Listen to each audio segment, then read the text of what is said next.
Fit India का नमस्कार, good morning fit India का सुपर हिट बुलेटिन आप देख रहे हैं। आपके साथ मैं हूं साक्षी मिश्रा। गुड मॉर्निंग, मैं हूं आपके साथ श्वेता श्रीवास्तव। तो देश दुनिया की हर बड़ी खबर जानने के लिए आप हमारे साथ में बने रहिए। तो आपका फेवरेट मॉर्निंग शो लेकर फिट इंडिया का सुपर हिट बुलेटिन एक बार फिर से हम दोनों हाजिर हैं। बने रहिए हमारे साथ। और बड़ी खबर के साथ बुलेटिन की शुरुआत करेंगे। किसान आंदोलन और शंभू बॉर्डर पर देखिए एक्शन शुरू हो गया है। किसानों का जमावड़ा वहां से हटाने के लिए लगातार ताबड़तोड़ एक्शन लिया जा रहा है। तो प्रदर्शनकारी किसानों को हटाया गया। इसी को लेकर तमाम जो दूसरे किसान हैं वो फिलहाल प्रदर्शन करते हुए नजर आ रहे हैं और आज और भी ज्यादा बड़ा प्रदर्शन करने का ऐलान कर दिया गया है। गुस्साए किसानों ने दिल्ली अमृतसर एनएच पर प्रदर्शन किया है। शंभू बॉर्डर से जबरन गाय जाने को लेकर के अब ये रास्ता किसानों ने यहाँ पर रोका है, जिसकी वजह से आम लोगों को परेशानी हो रही है। शंभू बॉर्डर पर देखिए काफी वक्त से ये किसान बैठे हुए हैं अपनी मांगों को लेकर के। हालांकि कई बार दिल्ली आने की उन्होंने कोशिश की लेकिन नहीं आ पाए और अब शंभू बॉर्डर से भी इन्हें हटाया जा रहा है। और देखिए इसी को लेकर आज प्रशासन और पुलिस बल को भी अलर्ट मोड पर रखा गया है। बड़ी तादाद में जो तैनाती है पुलिस फोर्सेस की वो पहले ही कर दी है, एहतियाती कदम उठाते हुए, ताकि जो प्रदर्शन है वो और ज्यादा उग्र ना हो और किसी भी तरीके की जो व्यवस्थाएं हैं वो खराब ना हो। इस प्रदर्शन के बाद ट्रैफिक कुछ देर के लिए बाधित हुआ। हालांकि पुलिस की टीम वहां पर पहुंची और ट्रैफिक को खुलवाया। किसानों को कहना है कि और भी बड़ा प्रदर्शन वो करेंगे, यानी एक बार फिर से किसानों के साथ टकराव प्रशासन का देखने को जबरदस्त तरीके से मिल रहा है। ग्राउंड जीरो पर हमारे सहयोगी आगे पूरा दिन आपको इस बड़ी खबर पर अपडेट देते रहेंगे। वहीं देखिए अगर बीते दिन की बात की जाए तो शंभू बॉर्डर पर प्रदर्शनकारी किसानों को हिरासत में लिए जाने से जो दूसरे किसान थे वो नाराज थे और मानावाला टोल को जाम भी कर दिया गया था। इस प्रदर्शन के बाद ही जो ट्रैफिक था वो बाधित रहा। अब 4 तस्वीरों के जरिए समझिए कैसे पुलिस ने प्रदर्शन करे किसानों पर एक्शन लिया है। प्रदर्शनकारी किसानों के टेंट पर बुलडोजर चलाकर उसे तोड़ा गया। इसके अलावा किसानों के टेंट से जो पंखे लगाए हुए थे उसे भी हटाया गया है। किसानों को हिरासत में लिया गया और यहाँ पर किसानों के पुलिस ने यहाँ किसानों के जो पोस्टर बैनर थे वो भी हटा दिए ताकि प्रदर्शन जो है वो और किसान ना बढ़ा पाए आगे। कुछ किसानों को डिटेन भी यहाँ से किया गया है जो उग्र प्रदर्शन कर रहे थे। पुलिस ने यहाँ किसानों के पोस्टर बैनर हटाए हैं, टेंट से पंखे हटाए हैं, किसानों को हिरासत में लिया है और बुलडोजर एक्शन लेकर टेंट को ध्वस्त किया है। एक रिपोर्ट देखिए।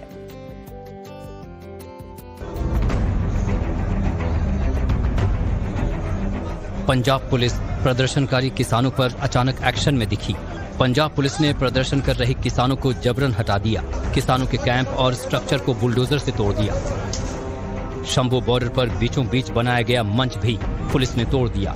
करीब 50 किसानों को पंजाब पुलिस ने डिटेन भी किया, जिसके बाद अब यहाँ के किसान और भी ज्यादा उग्र प्रदर्शन करने की चेतावनी दे रहे हैं।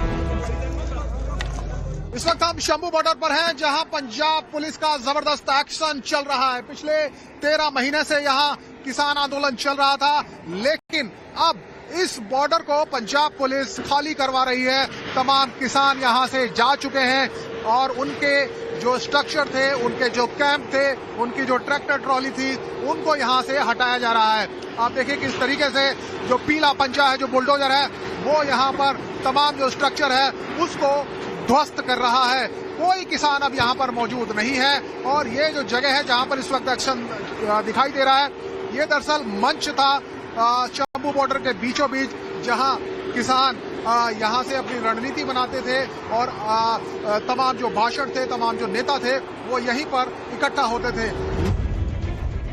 पंजाब में किसान अपनी मांगों को लेकर पिछले कई महीनों से प्रदर्शन कर रहे थे। पुलिस ने एक्शन लेते हुए किसान नेता जगजीत सिंह डल्लेवाल और सरवन सिंह पंढेर को भी हिरासत में ले लिया। ये दोनों किसान नेता केंद्रीय प्रतिनिधिमंडल से बातचीत के बाद शंभू और खनौरी बॉर्डर की तरफ जा रहे थे। इन दोनों किसान नेताओं को हिरासत में लेने के बाद बीकेयू के प्रवक्ता राकेश टिकैत ने तीखी प्रतिक्रिया दी है और कहा है कि पंजाब सरकार को किसानों को हिरासत में लेने की बजाय उनसे बातचीत करनी चाहिए।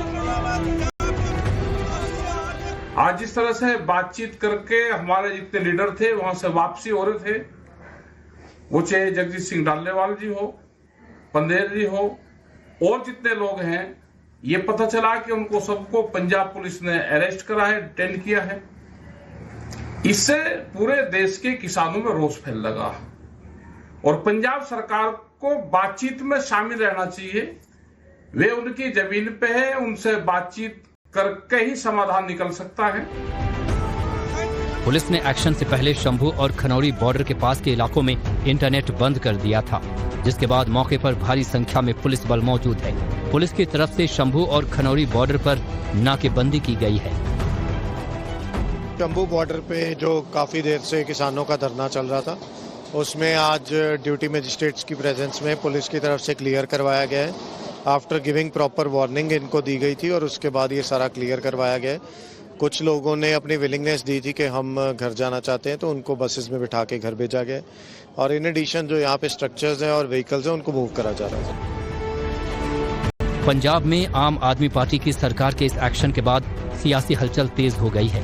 एक तरफ जहां इस एक्शन को लेकर कांग्रेस पंजाब सरकार पर हमलावर है, तो वहीं दूसरी तरफ पंजाब सरकार का कहना है कि बॉर्डर बंद होने से पंजाब का बहुत नुकसान हो रहा है, पंजाब के लोग परेशान हो रहे हैं। आज हिंदुस्तान के इतिहास में किसान, गरीब और मजदूर से विश्वासघात का सबसे बड़ा अध्याय भाजपा की केंद्र सरकार और पंजाब की आम आदमी पार्टी की सरकार ने मिलकर लिखा। किसानों को वार्तालाप के लिए बुलाया। किसान अपनी व्यक्तिगत मांग के लिए नहीं आए थे, एमएसपी की गारंटी मांग रहे थे पूरे देश के किसानों की फसलों के लिए। और जैसे ही केंद्र सरकार के प्रतिनिधियों से बातचीत करके निकले तो धरपकड़ शुरू हो गई। पंजाब सरकार और केंद्र की बीजेपी सरकार ने मिलकर उनको गिरफ्तार कर लिया। तो आज जो एक्शन हुआ है उससे क्योंकि हम नहीं चाहते, हम चाहते हैं कि पंजाब के युवा को रोजगार मिले और पंजाब का युवा जो है, पंजाब का नौजवान है जो नशों से दूर रहे। तो जो हमारी 2 लाइफ लाइन है तो उसको हम खोलना चाहते हैं, चाहे शंभू का बॉर्डर है चाहे खनौरी का बॉर्डर है, क्योंकि इससे बहुत बड़ा नुकसान पंजाब के व्यापार का हुआ है, पंजाब की इकोनॉमी का हुआ, पंजाब की अर्थव्यवस्था का हुआ है। पुलिस ने एक्शन करते हुए 50 किसानों को हिरासत में भी ले लिया है। किसानों का दावा है कि वो इसके विरोध में आज प्रदर्शन करेंगे। माना जा रहा है कि किसान नेताओं की गिरफ्तारी के बाद पंजाब सरकार और किसानों के बीच टकराव बढ़ सकता है।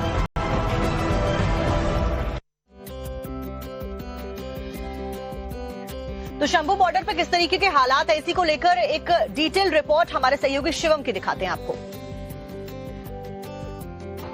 पंजाब पुलिस के बाद अब हरियाणा पुलिस भी शंभू बॉर्डर पर एक्शन में नजर आ रही है। आपको पता है जिस तरह से कल रात पंजाब पुलिस ने सारे जो फार्मर लीडर हैं उनको डिटेन किया था, उनको हिरासत में लिया था और शंभू बॉर्डर से जितनी भी जो हट थी, जहां भी जो शामियाने थे उनको हटाया गया था। अब हरियाणा पुलिस भी यहां से इन सीमेंट के पत्थरों को जिनको लगाया गया था किसानों को आगे बढ़ने से रोकने के लिए उसको हटाए जा रही है। आप देख रहे हैं किस तरह से बड़ी बड़ी मशीनें, बोल्डर्स, क्रेन का इस्तेमाल किया जा रहा है इस जगह को खाली करने के लिए। याद रखिए ये वही जगह है जहां पर आपने देखा है जब भी किसानों का जत्था चल के आता था तो वो इसी जगह रुकता था। यही आपने देखी है वो लोहे की तारें जो ऊपर हुआ करती थी, जो अब हट गई हैं, जिसके पीछे से सुरक्षा बल है वो बातें किया करते थे, जो सुरक्षा बल है वो समझाया करते थे और यहीं से किसानों के ऊपर जो आंसू गैस के गोले हैं वो भी दागे जाते थे। पर हम देख सकते हैं कि इस जगह को भी अब हरियाणा पुलिस द्वारा खाली किया जा रहा है। ये खबर रात को भी आई थी कि एक बार अगर पंजाब से एश्योरेंस मिल जाता है सिक्योरिटी का तो हरियाणा पुलिस भी इस काम में लग जाएगी, शंभू बॉर्डर को खोलने में लग जाएगी। पर हम फाइनली देख पा रहे हैं आखिरकार इधर की तरफ भी ये बॉर्डर अब खुल रहा है। अब देखने वाली बात ये होगी कि किसान संगठन जो बाकी बचे हैं वो किस तरह से इस पर प्रतिक्रिया देते हैं, क्योंकि याद रखिएगा कल रात जो 2 बड़े किसान नेता थे जो पिछले 1 साल से खबर में रहे हैं, जो पिछले 1 साल से नेतृत्व कर रहे थे सब आंदोलनों का, जगजीत सिंह डल्लेवाल और सरवन सिंह पंधेर, उन दोनों को हिरासत में ले लिया गया है। तो किस तरह से क्या जो प्रतिक्रिया है वो किसानों से आती है, क्या प्रतिक्रिया नेताओं से आती है, आम आदमी पार्टी क्या बोलती है, बीजेपी क्या बोलती है, सब खबरें हम आपको लेकर आएंगे। कैमरा पर्सन संजय सूद के साथ Shivam Sharma, times now of Bharat. और एक बड़ी खबर आपको देश की राजधानी दिल्ली से बताते हैं। अकबर रोड के बोर्ड पर फिर से कालिक पोत दी गई है। बोर्ड पर महाराणा प्रताप के पोस्टर भी चिपका दिए गए हैं। और देखिए कोई पहली दफा नहीं है जब ऐसा मामला सामने आया। राजधानी दिल्ली में इससे पहले हुमायूं रोड और बाबर रोड पर से भी ऐसे ही मामले सामने आए थे। तो नाम बदलने की मांग को लेकर के लगातार जो लोग हैं वो आक्रोशित हैं। उनकी मांग है कि आखिर क्यों आक्रांताओं के नाम पर अभी तक ये साइन बोर्ड लगे हुए हैं, रोड के नाम रखे हुए हैं और इसे बदलने की जल्द से जल्द जरूरत है। इसको लेकर मांग भी उठाई गई है। विधानसभा के अंदर भी ये मांग उठाई है। कई जगहों के नाम बदलने के लिए जो नवनिर्वाचित विधायक हैं उन्होंने भी इस मांग को सामने रखा है। आपको बता दें कि दिल्ली की सड़कों पर जितनी भी दिल्ली की सड़कें मुगल शासकों के नाम पर रखी हुई हैं, उन्हीं को लेकर लगातार जो लोग हैं वो मांग कर रहे हैं कि इन सड़कों का नाम बदलकर उन आक्रांताओं के नाम से हटा देना चाहिए जिन्होंने देश को बर्बाद किया। और एक बार फिर से ऐसा ही मामला सामने आया। तेजश्री हमारी सहयोगी उनकी एक रिपोर्ट इसी मामले से जुड़ी हुई दिखाते हैं।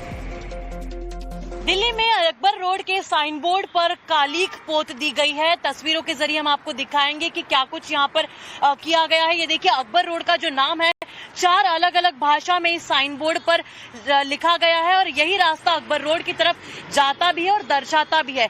लेकिन कालीख के साथ साथ यहाँ पर उसके ऊपर महाराणा प्रताप की तस्वीरें भी चिपकाई गई हैं, पोस्टर चिपकाए गए हैं, जिसमें अदम्य अजीवित आजीवन स्वतंत्र, साथ ही साथ महाराणा प्रताप की दूसरी तस्वीर है जिसमें महाराणा प्रताप जयंती निमित्त सर्वांना हार्दिक शुभेच्छा, इस तरह का संदेश दिया हुआ है। और साथ ही साथ मेरी दाईं ओर भी आप देखेंगे तो अकबर बोर्ड का एक चिन्ह, अकबर बोर्ड का एक वहां पर साइन बोर्ड था, उस पर भी कालीख पोत दी गई है। 4 भाषाओं में अकबर रोड का नाम लिखा हुआ था और महाराणा प्रताप की एक तस्वीर जो है पोस्टर के रूप में वहां पर चिपका दी गई है। अब जिन लोगों ने इस पर कालीख पोती है उनका कहना है कि वो सनातनी है और साथ ही साथ वो ये भी बताते हैं कि पिछले 2 दिन पहले आईएसबीटी पर महाराणा प्रताप की मूर्ति को किसी ने तोड़ने की कोशिश की थी, उनका हाथ भी टूट गया था और इसी के कारण उन्होंने यहाँ पर आकर अकबर रोड के नाम पर कालीख पोत दी गई है। अब देखना ये होगा कि इन तमाम मुद्दों पर राजनीति किस तरह से होती है। और देखिए, कोई पहली बार नहीं है जब ऐसा मामला सामने आया। इससे पहले भी हमें याद है कि अकबर रोड से ही वो तस्वीरें सामने आई थी जब हिंदू संगठनों के द्वारा वहां पर जो पोस्टर्स लगे थे, बोर्ड लगे थे, साइन बोर्ड लगे थे, उनके ऊपर कालीख पोती गई थी। और हिंदू संगठन लगातार ये बात कह रहे हैं कि हमारे पूर्वजों पर जिन आक्रांताओं ने जुल्म ढाए, आखिर उन आक्रांताओं के नाम पर ये बोर्ड क्यों होने चाहिए? हमारे जो वीर शासक रहे हैं उनके नाम क्यों नहीं होने चाहिए? और अलग अलग जगहों के नाम बदलने की मांग पहले भी उठती रही है। बाबर और हुमायूं रोड पर भी हिंदुवादी संगठन पहले वो कालीख पोत चुका है।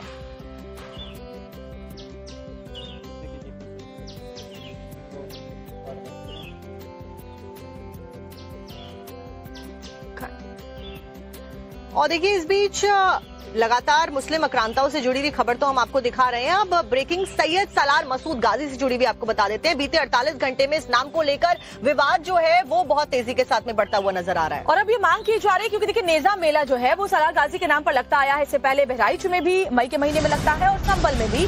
तो अब इस साल वो मेला नहीं लग रहा है और साथ ही साथ अब उसका भी नामो निशान मिटा देने की मांग बहराइच और संभल से उठ रही है। साफ तौर पर जो पुलिस प्रशासन है उनका ये कहना है कि मुस्लिम आक्रांताओं के नाम पर, शासकों के नाम पर जितने भी मेले लग रहे थे उनका लगना जरूरी नहीं है और इसी वजह से जो परमिशन है वो नहीं दी गई है। और इसके अलावा बहराइच से सालार मसूद की कब्र हटाने की भी मांग अब जोर पकड़ती जा रही है और कहा जा रहा है कि सुहेल देव, महाराज सुहेल देव के नाम पर भला क्यों ना ये मेले लगाए जाएं और उनका महिमा मंडन किया जाए। लेकिन बहराइच में आपको बता दें, हर साल मई के महीने में एक लंबा मेला लगता है और कब्र भी सालार मसूद की वहां पर मौजूद है। कई जिलों में गाजी मियां मेला बंद करने की मांग भी उठ रही है। अब इसी से जुड़ी हुई एक रिपोर्ट आपके सामने रखते हैं।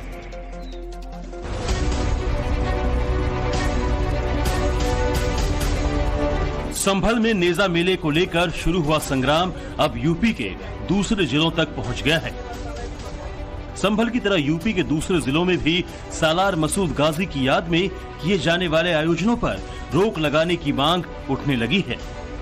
सालार मसूद गाजी की याद में लगने वाले इस मेले को लेकर बहराइच में हलचल बढ़ गई है क्योंकि यहाँ भी इस मेले को लेकर विरोध शुरू हो गया है। हिंदू संगठन इस मेले पर प्रतिबंध लगाने और सालार गाजी की कब्र को हटाने की मांग कर रहे हैं। इस मेले को रोकने के लिए हिंदू संगठन के नेताओं ने प्रशासन को ज्ञापन सौंपा है। साथ ही कहा है कि अगर नेजा मेला नहीं रोका गया तो बड़े स्तर पर आंदोलन किया जाएगा। सालार गाजी वो व्यक्ति है जिसने सोमनाथ के मंदिर से लेकर मथुरा तक के मंदिरों को तोड़ा, जबरन हिंदुओं का धर्मांतर कराया, बलात्कार करवाए और अब उसका पूजन, उसकी महिमा मंडन कभी संभल में सुनने में आता है, कल अमरोहा में हमने इसकी शिकायत की और अब हम लोग चाहते हैं कि इस सालार गाजी की जो दरगाह है, मज़ार है, उसको उत्तर प्रदेश के माथे से हटाया जाए। ये कलंक मिटना चाहिए। इस तरह का विरोध यूपी के भदोई से भी सामने आया है। भदोई में हर साल होली के बाद मई के महीने में गाजी मियां का मेला लगाया जाता है, लेकिन इस बार हिंदू जागरण मंच ने मर्यादा पट्टी में लगने वाले गाजी मियां मेले को बंद करने की मांग उठा दी है और सीएम योगी के नाम जिला अधिकारी को चिट्ठी भी सौंपी है। महाराजा सुहेल देव जी ने जिस अत्याचारी, भ्रष्टाचारी, दुराचारी, निराचारी व्यक्ति का उन्होंने संहार किया था, भारत को ऐसे दुराचारियों से मुक्त कराया था, ऐसे पापियों का हमारे जिले में मर्याद पट्टी में मजार बना के पूजा होता है, मेला 5 दिन लगता है, जिससे तमाम लोग आहत होते हैं जिन्होंने हिंदुओं के का नरसंहार किया। जौनपुर के खेता सराय में भी सालार मसूद गाजी की याद में हर साल मेले का आयोजन होता है, लेकिन इस बार यहाँ भी मेले पर संशय लग गया है, क्योंकि सैयद सालार मसूद गाजी को लेकर जौनपुर में भी विरोध के सुर उठ रहे हैं। एसपी संभल का बयान वायरल होने के बाद पुलिस प्रशासन भी सतर्क हो गया। यहाँ पे भी पहले से बुकिंग होती थी, मेला क्षेत्र में खड़े हुए हैं, यहाँ पे झूला सहित खेत बुक किए जाते थे पहले से, ताकि यहाँ पे लोग रुक सके। बताया जा रहा है लगभग 25,000 लोगों का मजमा होता था यहाँ पे, 25,000 लोग यहाँ पे आते थे। यहाँ पे एक निशान गाड़ा जाता था, हरा रंग के पास में एक निशान गाड़ा जाता था, उसको लेके गाँव टहलते थे और काफ़ी संख्या में भीड़ होती थी। यहाँ से मेला उठ के बहराइच तक, शाहगंज से आजमगढ़ से बहराइच तक जाता था। इधर संभल प्रशासन ने नेजा मेले पर रोक लगा दी है, साथ ही चेतावनी भी दी है कि लुटेरों की याद में अगर किसी ने मेला लगाने की जरूरत की तो उनके खिलाफ एक्शन लिया जाएगा।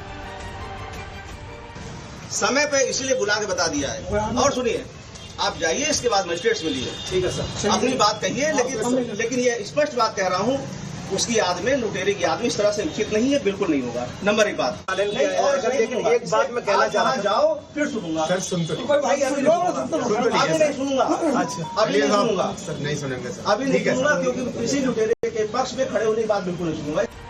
अलग अलग जिलों से उठ रहे विरोध के बीच योगी कैबिनेट के मंत्री नितिन अग्रवाल का सैयद सालार मसूद गाजी को लेकर बड़ा बयान सामने आया है। जिन लोगों ने अपने समय पे क्रूरता करी देश में और देश के नागरिकों पे अत्याचार करे, वो कभी भी हमारे देश में रोल मॉडल नहीं हो सकते हैं।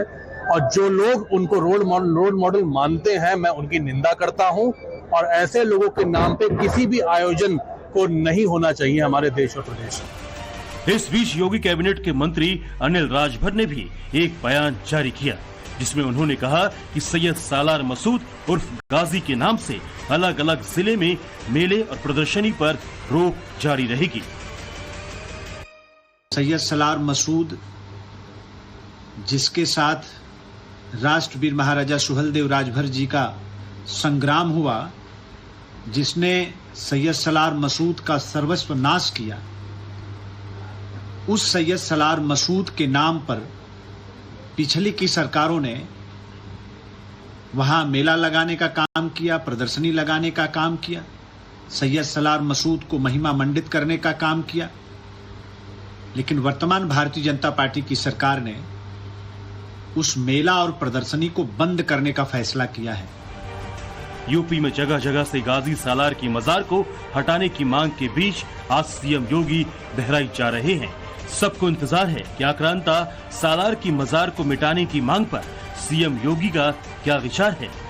Bureau report, times now Bharat.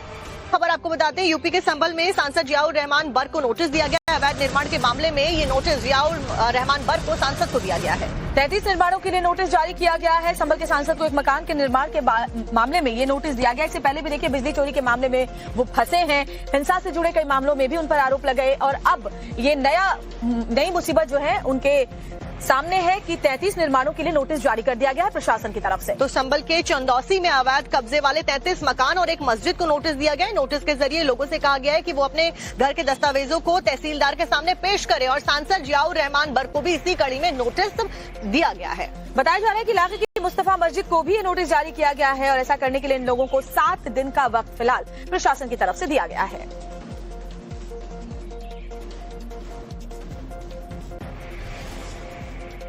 कई किस्से आए दिन आप सुनते होंगे, लेकिन मेरठ में जो कुछ हुआ है उसने हैवानियत की तमाम हदें पार कर दी हैं। मामला मेरठ से सामने आया, जहां पर एक पत्नी ने अपने ही पति के कई सारे टुकड़े कर दिए। उसके बाद अब उस पत्नी की शिकायत उसी के माँ बाप के द्वारा की गई। माँ बाप का ये कहना है कि उनकी बेटी ने जीने का हक खो दिया है और उसे फांसी पर चढ़ा देना चाहिए। पूरी खबर क्या है आपको दिखाते हैं।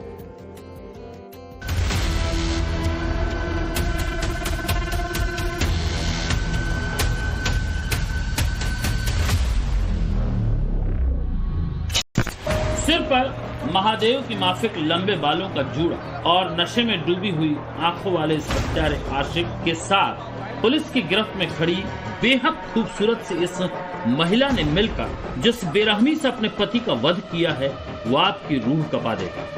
हत्या की जगह वध शब्द का इस्तेमाल हमने इसीलिए किया क्योंकि इस महिला ने जब इसे दिलो जान से ज्यादा भरोसा करने वाले और चाहने वाले पति के सीने में खंजर घोंपा तो यही सोचकर घोंपा कि ये वध कर रही है। इतनी बेरहम, इतनी जल्लाद है ये महिला कि इसने अपने पति के सिर को धड़ से अलग कर दिया, हाथों के पंजों को काटकर शरीर से अलग कर दिया और इतने पर भी कलेजा ठंडा नहीं हुआ तो इसने पति की लाश को 15 टुकड़ों में काट डाला। लेकिन बेरहमी की इंतहा तो तब हो गई जब इसने अपने पति की लाशों के उन टुकड़ों को एक प्लास्टिक के ड्रम में भरकर उसमें सीमेंट और रेत का घोल मिलाकर उसकी कब्र बनाकर ड्रम के ताबूत में छिपा दिया और रंगरेलियां मनाने अपने इसी आशिक के साथ शिमला चली गई।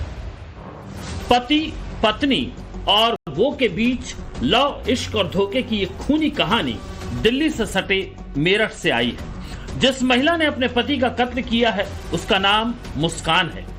जिस आशिक के इशारों पर नाचकर अपनी हंसती खेलती जिंदगी को इस लड़की ने खून खच्चर किया है उसका नाम साहिल है और जिसका कत्ल किया गया है उस भोले भाले इंसान का नाम था सौरभ। सौरभ और मुस्कान ने लव मैरिज की थी। सौरभ 2 साल से लंदन में नौकरी करता था। मुस्कान अपनी 5 साल की बेटी के साथ मेरठ में रहती थी और इन्हीं 2 सालों में मुस्कान की जिंदगी में इस हैवान ने दस्तक दी और मुस्कान को भी हैवान बना दिया। और ये प्लान अचानक नहीं बना। मुस्कान अपने आशिक साहिल के साथ बीते कई महीने से हत्या का ऐसा हथकंडा खोज रही थी कि किसी को कानो कान न तो खबर लगे और ना ही शक हो। अब इसका कहना है साहिल ने ही इसको बोला कि चक्कू करो, तो इन्होंने जो चक्कू वो लेके आई थी, ये चिकन वाला, वो चक्कू लिया। इसका कहना है साहिल ने बताया कैसे पकड़ना है, इसने पकड़ा है और साहिल को इसने पहले बोला था वध करने के लिए, तो साहिल उस मोड में था कि उसका वध करना है। उसने कहा वध तभी होगा तेरे हाथों से होगा वध। साहिल, इसने हाथ पकड़ा, साहिल इसने चाकू पकड़ा, साहिल ने इसका हाथ पकड़ा, सीने पर रख के इसने पुश कर दिया चाकू। रात बिताने के दौरान ये दोनों सौरभ की लाश को ठिकाने लगाने की प्लानिंग में लग गए। इसके लिए बाकायदा मुस्कान ने बाजार से प्लास्टिक का ड्रम खरीदा, सीमेंट और रेत मंगवाया। ये वही ड्रम है जिसके अंदर सौरभ की लाश के टुकड़ों को मुस्कान और साहिल ने सीमेंट के घोल के साथ दफन किया था। मकसद यही था कि लाश की वजह से बदबू न फैले। साहिल के घर में जब हमारा कैमरा पहुंचा तो क्या दिखा ये देखिए। दीवारों पर बने महादेव के चित्रों से लग रहा है कि मुस्कान का प्रेमी साहिल आध्यात्मिक तो था, लेकिन कुछ तस्वीरें ऐसी भी दिखी जो उसके अंधविश्वासी होने की गवाही दे रही थी। जानकारी ये भी है कि मुस्कान और साहिल ने मंदिर में शादी कर ली, लेकिन हत्या के 13 दिन बाद यानी 17 मार्च को मुस्कान ने मां को वीडियो कॉल किया। वो घबराई हुई थी और घर जाकर मुस्कान ने सारा सच उगल दिया। मुस्कान के पिता मौजूद हैं। सर, आपसे समझना चाहेंगे, जानना चाहेंगे कब आप लोगों को चीजें पता चली, मुस्कान यहाँ पर जब आई क्या हुआ था, एक ब्रीफ में हमें थोड़ा सा बता दीजिए। मेरी बेटी खुद आकर मेरे घर पर बोली है ये सब। अच्छा। उसके बाद मैं उसे थाने ले गया। कितनी तारीख को आई थी और आई तो 17 की रात को आई थी अपने रूम पर और 18 के 4 बजे आई है वो यहाँ पर बताने के लिए कि मेरे से ऐसा हो गया है। नॉर्मल नहीं करते थे, उन्होंने कल ही बताया है हमें कि कोई सिगरेट में अजीब सा पाउडर, इंजेक्शन, हमें नहीं पता इन चीजों के बारे में, लेकिन उन्होंने खुद बताया कि मम्मी अब मैं सब कुछ छोड़ सकती हूँ, नशा नहीं छोड़ सकती। माँ का कहना है कि उसकी बेटी ने जीने का हक खो दिया है, उसे फांसी होनी चाहिए। शादीशुदा मुस्कान की इस नाजायज मोहब्बत ने कई जिंदगियों को हाशिए पर ला दिया।